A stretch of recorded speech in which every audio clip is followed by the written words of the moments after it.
Good morning students. आज हम लोग देखेंगे फसल अवशेष प्रबंधन। तो सबसे पहले तो हम लोग को ये जानना होगा कि फसल अवशेष क्या है।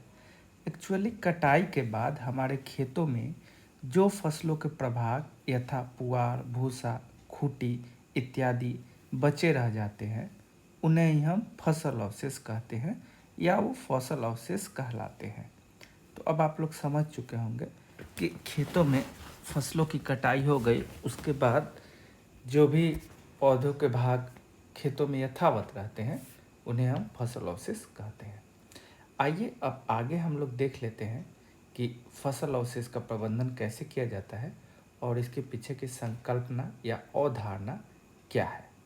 यहाँ हम लोग एक छोटी सी पिक्चर देख रहे हैं। जब हम लोग इसको ध्यानपूर्वक देखते हैं तो ये पराली का गट्ठर है। अब पराली क्या होता है? जब धान के पौधों की खेती की जाती है तो धान के हार्वेस्टिंग के बाद, कटाई के बाद खेतों में जो उसका फसल अवशेष बच जाता है उसे ही हम लोग पराली या पुआल बोलते हैं। और इसी के प्रबंधन को हम लोग फसल अवशेष प्रबंधन कहते हैं धान के केस में। ठीक है बच्चों, यहाँ तक आप लोग को समझ में आया होगा। फसल अवशेष की अवधारणा कब आती है इसका हम लोग अभी अध्ययन करेंगे। देखिए, जब भी हम फसल अवशेष की बात करेंगे तो उसके लिए सबसे पहला क्या आवश्यकता है? फसल कटाई। यानी जब भी फसल कटाई होगी उसके बाद ही हमें फसल अवशेष की प्राप्ति होगी। यानी जहाँ कहीं भी फसल कटाई होगी वहीं फसल अवशेष का कंसेप्ट आएगा। अब फसल कटाई के बाद हमारे खेतों में क्या क्या बच सकता है? घास फूस हो सकती हैं, पत्तियां हो सकती हैं, ठूठ हो सकती हैं, खूंटी हो सकती हैं, पुआल, भूसा, यानी कि जो फसल का बचा हुआ पार्ट हो गया जिसको हम लोग यूज नहीं कर रहे हैं उसे ही हम लोग फसल अवशेष कहते हैं। ठीक है, क्लियर है। अब आइए हम लोग आते हैं अपने मुख्य टॉपिक पर, फसल अवशेष प्रबंधन। अब फसल अवशेष प्रबंधन का क्या तरीका है? बच्चों, हम लोगों को तरीका नहीं जानना है, हम लोगों को सही तरीका जानना है। उसके बाद फसल अवशेष प्रबंधन के क्या फ़ायदे हैं और अगर हम लोग सही तरीका से फसल अवशेष प्रबंधन नहीं किए तो इसका क्या नुकसान हो सकता है, ये हम लोग सब अभी देखेंगे। ठीक है, आइए अब वन बाय वन हम इन तीनों का अध्ययन करते हैं। देखिए, तरीका दो हो सकता है, एक गलत तरीका और एक सही तरीका। अब गलत तरीका क्यों इतना इम्पोर्टेंट है? क्योंकि आजकल ये काफ़ी प्रचलन है। अब देखिए, अगर जो भी फसल अवशेष हमारे पास हैं हम उसको सीधे जला दें तो ये गलत तरीका हो गया। अब बात यह है कि किसान आखिर ऐसा क्यों करेंगे? एक्चुअली किसानों में ऐसी मान्यता है कि फसल अवशेष जलाने से खरपतवार एवं कीड़े खत्म हो जाते हैं। ये ठीक है उनका, लेकिन ये छोटी सी फायदे के लिए हानि बहुत ज़्यादा है। तो इसलिए कोई भी कृषक बंधु ऐसा नहीं करेंगे या कोई भी प्रबुद्ध इंसान होगा वो ऐसा नहीं करेगा। अब आइए हम लोग वन बाय वन देखते हैं कि इससे हानि क्या क्या है।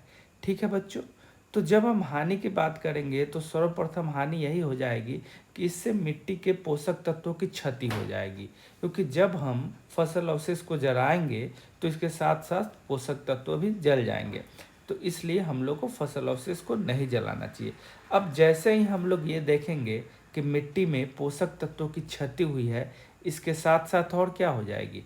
जो भी हमारा फसल है उसके उर्वरा शक्ति में कमी आ जाएगी। इसका मतलब क्या हुआ बच्चों? कि जो फर्टिलाइजिंग कैपेसिटी है उसमें कमी आ जाएगी।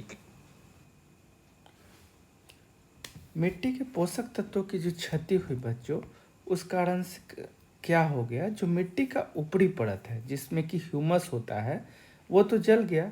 इस कारण से भूमि की उर्वरा शक्ति का ह्रास हुआ या भूमि की उर्वरा शक्ति में कमी आ गई।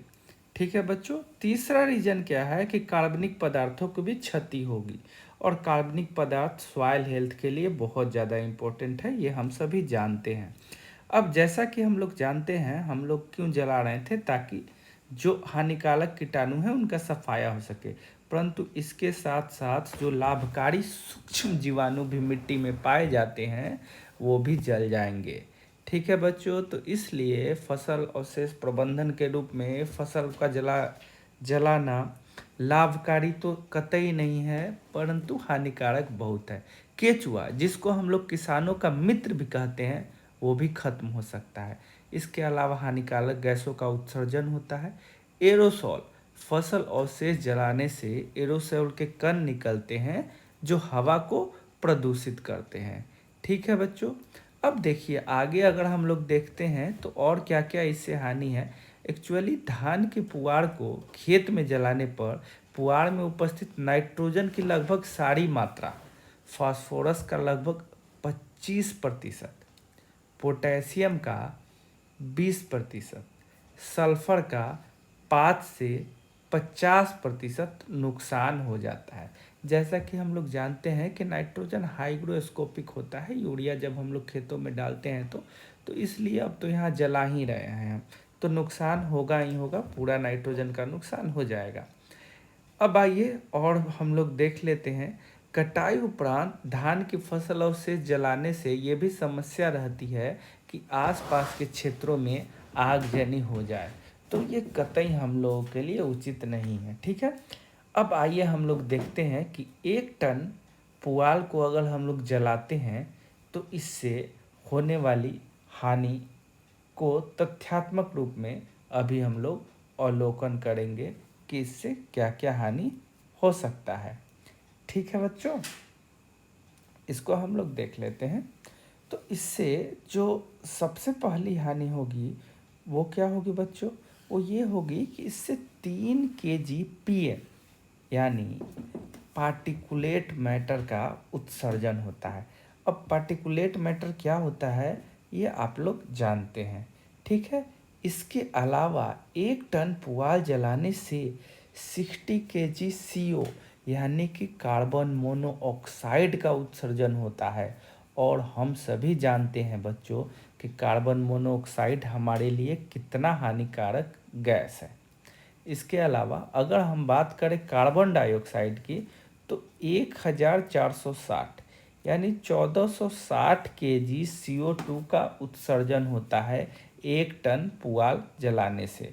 और ये सभी को मालूम है कि ऐसी समस्या बन गई थी दिल्ली में, पंजाब और हरियाणा में, जो भारी मात्रा में पुआल को जलाया गया, फसल अवशेष को जलाया गया, तो उससे जो प्रदूषण फैल रहा था वो दिल्ली तक आ रहा था। ठीक है बच्चों। इसके अलावा 2 kg सल्फर डाइऑक्साइड का भी उत्सर्जन होता है और 199 kg राख हमें प्राप्त होता है या बनता है।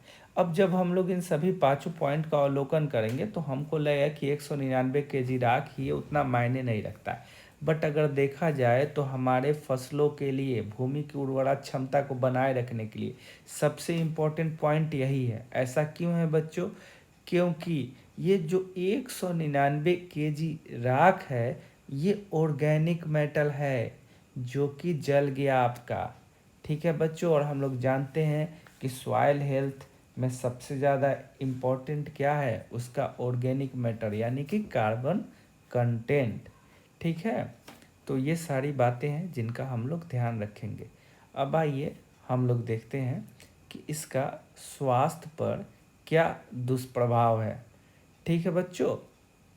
तो सबसे पहला दुष्प्रभाव तो यही हम लोगों को मिलता है कि हम लोग सांस लेने में तकलीफ होगी। इसके अलावा हमारे जो भी अंग हैं जो कि श्वास से संबंधित है, जैसे नाक हो गया, फेफड़ा हो गया, इन सब का भी नुकसान होता है। किस कारण से, जो हम फसल अवशेष जलाते हैं तो इससे जो हानिकारक गैस निकलता है उसी कारण से। आँखों में जलन की समस्या, साथ ही साथ नाक एवं गले की समस्या का भी अवलोकन किया जा सकता है। ठीक है। तो ये तो बात हुआ बच्चों कि गलत तरीका क्या है और उसका हम लोग क्यों नहीं उपयोग करें और इससे होने वाली हानि क्या है। अब हम लोग देखेंगे कि इसका सही तरीका क्या है। अब देखिए, सही तरीका है कि जो फसल अवशेष है उनका खेतों में ही समावेश कर दिया जाए। अब वो कैसे किया जाए, कटाई के उपरांत फसल अवशेष को सड़ाने के लिए अगर हम इसे 20 से 25 kg नाइट्रोजन का ट्रीटमेंट कर दे, कितना में, प्रति हेक्टेयर में, तो क्या हो जाएगा, उसको छिड़कने के बाद उसको हम लोग खेतों में मिला दें। खेतों में कैसे हम लोग मिलाएंगे, तो हम लोग उसके लिए फार्म इम्प्लीमेंट का यूज कर सकते हैं, यानी कृषि में यूज होने वाले यंत्रों का, जैसे डिस्क हैरो हो गया या रोटावेटर हुआ, इसके सहायता से हम लोग मिला सकते हैं। अब देखिए ये जो यंत्र है, इस यंत्र को हम लोग क्या बोलते हैं बच्चों, रोटावेटर। रोटावेटर क्यों बोलते हैं, क्योंकि एक कल्टीवेटर ये कल्टीवेशन करता है रोटेशन में, यानी ये जो मिट्टी है उसको रोटेट कर देता है। अब निश्चित रूप से जो फसल अवशेष होंगे वो भी तो क्या हो जाएंगे, जमीन के नीचे रोटेट होके दब जाएंगे, यानी जो ऊपर थे अब वो जमीन के नीचे चले जाएंगे, तो इससे सड़ने में सहायता मिलेगी। और ये देखिए ये है डिस्क हैरो, इसका भी लगभग सेम काम है, बट ये क्या करता है, ये काफ़ी नीचे तक वो क्या कर रहा था कि मिट्टी को पलट रहा था, लेकिन ये मिट्टी को क्या कर रहा है, रोटेट कर रहा है। इसलिए और इसमें जो ये जो आप लोग देख रहे हैं ये हैरोइंग का काम करता है, डिस्क के फॉर्म में है, इसलिए इसको डिस्क हैरो कहते हैं। तो अभी तक तो आप लोगों को सब कुछ समझ में आ रहा होगा बच्चों कि क्या है फसल अवशेष प्रबंधन क्यों जरूरी है, और सही तरीके से अगर हम लोग करें तो इसका प्रयोग से हम लोग खेतों में खाद का निर्माण कर सकते हैं, और वो भी पूरी तरह कैसा खाद होगा, तो बताइए कैसा खाद होगा बच्चों, तो पूरी तरह से ऑर्गेनिक फर्टिलाइज़र होगा, यानी कि जैविक खाद होगा, जिससे कि हमारे खेतों की उर्वरा शक्ति बनी रहेगी भूमि की। ठीक है, इसके अलावा हम लोग एक और काम कर सकते हैं, क्या कर सकते हैं, वेस्ट डिकम्पोजर का उपयोग। IARI पूसा के साइंटिस्ट के द्वारा वेस्ट डिकम्पोजर को बनाया गया है, जैसा कि हम सभी जानते हैं। आप लोग टीवी में भी इसका प्रचार देख रहे होंगे कि दिल्ली में अब जो भी कृषक हैं वो जलाते नहीं हैं पुआल को, और जो अब हम लोग प्रचार देखते हैं ना कि दिल्ली सरकार की मदद से हम लोग उसको अब खेत में ही खाद बना देते हैं। तो वो जो डाला जाता है वो क्या है बच्चों, हालांकि टीवी में बताया जाता है कि वो केमिकल है, बट वो क्या है, वही वेस्ट डिकम्पोजर।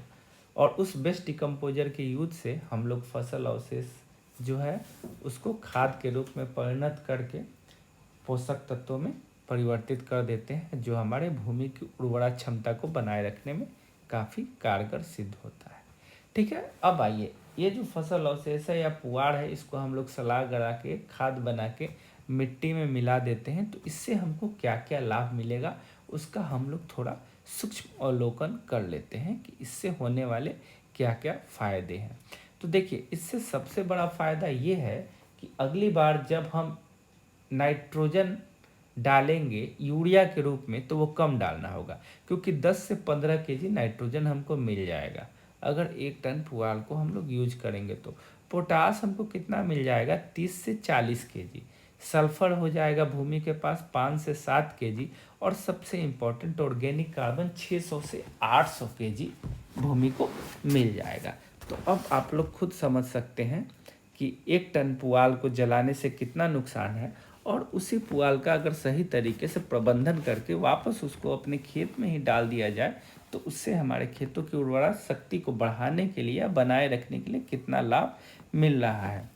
ठीक है बच्चों, दूसरा क्या तरीका हो सकता है, अगर जो हमारा फसल अवशेष है इसको हम लोग खेत से ले जाकर किसी और कार्य के लिए उपयोग कर लें, तो ये फसल अवशेष प्रबंधन का एक और तरीका हो सकता है, और हम लोग करते भी हैं अपने देश में, जैसे पशुओं का चारा के रूप में। जैसा कि हम लोग जानते हैं ना कि पेपर बनाना, पेपर इंडस्ट्री किस चीज़ से, बांस का कागज़ बनता है ना, आप लोग सुने भी होंगे, और दूसरी लकड़ियों से भी कागज़ बनता है। तो हम लोग पेपर बनाने में भी इसका यूज करते हैं। बायोफ्यूल जिसको कि जैव ईंधन बोलते हैं, उसमें भी इसका प्रयोग किया जा सकता है। मशरूम उत्पादन में भी हम लोग इसका उपयोग कर सकते हैं। इसका प्रशिक्षण मैं खुद भी देता हूँ कि फसल अवशेष के द्वारा कैसे मशरूम उत्पादन करें। ओइस्टर्स मशरूम को बहुत आसान है पुआड़ के साथ उगाना, काफ़ी आसान तरीका है ये। तो कंपोस्ट बना सकते हैं, जो फसल अवशेष बच गया उनका हम लोग कंपोस्ट बना सकते हैं, जिसको कि जैविक खाद हम लोग बोल सकते हैं, क्योंकि इसमें किसी तरह का कोई आर्टिफिशियल मटेरियल का यूज नहीं किया गया। ईंधन के रूप में भी इसका उपयोग किया जा सकता है। ठीक है बच्चों, बट ये सबसे निम्नतर उपयोग होगा मेरे हिसाब से। तो अब आप लोग काफ़ी हद तक बहुत कुछ समझ गए होंगे। अब यहाँ हम लोग देखते हैं कि फसल अवशेष प्रबंधन हेतु कुछ मशीन है जो उपयोगी है, लगभग 15 के आसपास ये मशीन है, बट मैं यहाँ सबका जिक्र नहीं, कुछ का ही जिक्र करूँगा। इसमें सबसे पहले आता है रिपल कंबाइंडर, स्ट्रॉबेलर, हैप्पी सीडर और लोटरी मल्चर। थोड़ा बहुत जान लेते हैं। देखिए रिपर जो है ये अंग्रेजी का शब्द है, REAPER। रिप का मतलब ये होता है कट, यानी कि काटना, और BINDR बाइंडर, बाइंड का मतलब क्या होता है बच्चों, बांधना। रिपर कंबाइंडर का काम यही है कि खड़ी फसल को जब वो पूरी तरह से मैच्योर हो जाता है तो उसको काट भी देता है और बांध भी देता है। ठीक है बच्चों, तो इस तरफ काटने बांधने से क्या होता है कि उसका उचित प्रबंधन हम लोग कर सकते हैं। उसके बाद है स्ट्रॉ बेलर। ये क्या करता है कि जो फसल अवशेष होता है उसका गट्ठा बना के, गठरी टाइप का बना के खेत में रख सकता है।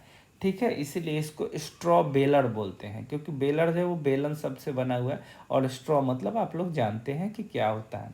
ठीक है, उसी आधार पे और जो यंत्र है, हैप्पी सीडर है और लोटरी मंचर है, जिनका हम लोग यूज कर सकते हैं फसल अवशेष प्रबंधन के लिए। होप आप लोगों को काफ़ी समझ में आया होगा और कुछ ना कुछ तो नया सीखने के लिए मिला होगा। अगर ये वीडियो से आपको कुछ सीखने को मिला हो तो कमेंट में बताएं, और अगर कोई ऐसी जानकारी जो आप जानना चाहते हो तो वो भी कमेंट में लिखें। उसके अभी मैं डिटेल आगे अगर संभव हो तो वीडियो बना दूंगा।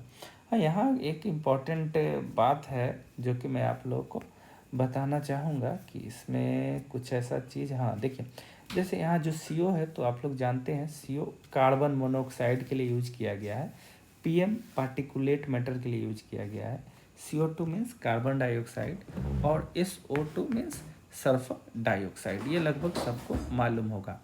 राख को ASHS हम लोग बोलते हैं, ये भी आप लोग के जानकारी में है। एक इम्पॉर्टेंट टर्म है जो कि आप लोगों को जानना चाहिए, वो भी आइए हम लोग देख लेते हैं। यहाँ हमने एक टर्म यूज किया है, हेक्टेयर। ठीक है बच्चों, तो आप लोगों को मालूम है कि हेक्टेयर का मतलब क्या होता है। देखिए, एक हेक्टेयर जो होता है ये 10,000 मीटर स्क्वायर के बराबर होता है।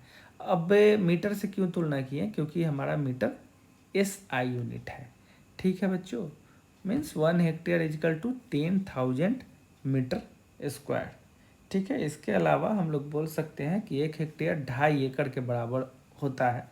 ठीक है, अब ये एग्जैक्ट 2.5 एकड़ नहीं होता है, हर जगह जो ज़मीन की नाप की पत्ती है वो थोड़ी बहुत कम बेसी होती रहती है, इसीलिए हम ऐसा यूनिट ही लेंगे, 1 hectare is equal to 10,000 metre square. ठीक है, तो आप लोग इन बातों को ध्यान रखेंगे। होप कि आज आप लोग को बहुत कुछ सीखने को मिला होगा और इसका प्रायोगिक स्तर पे आप लोग अपने जीवन में भली भांति उपयोग कीजिएगा और सही तरीके से फसल प्रबंधन या तो खुद कीजिएगा या किसानों को करने में मदद कीजिएगा। किसी भी तरह की कोई भी क्वेरी हो तो आप उसको कमेंट बॉक्स में बता सकते हैं। थैंक यू वेरी मच, मेरे साथ बने रहने के लिए आपका बहुत बहुत धन्यवाद। होप आपका करियर या जीवन आगे भविष्य मंगलमय हो।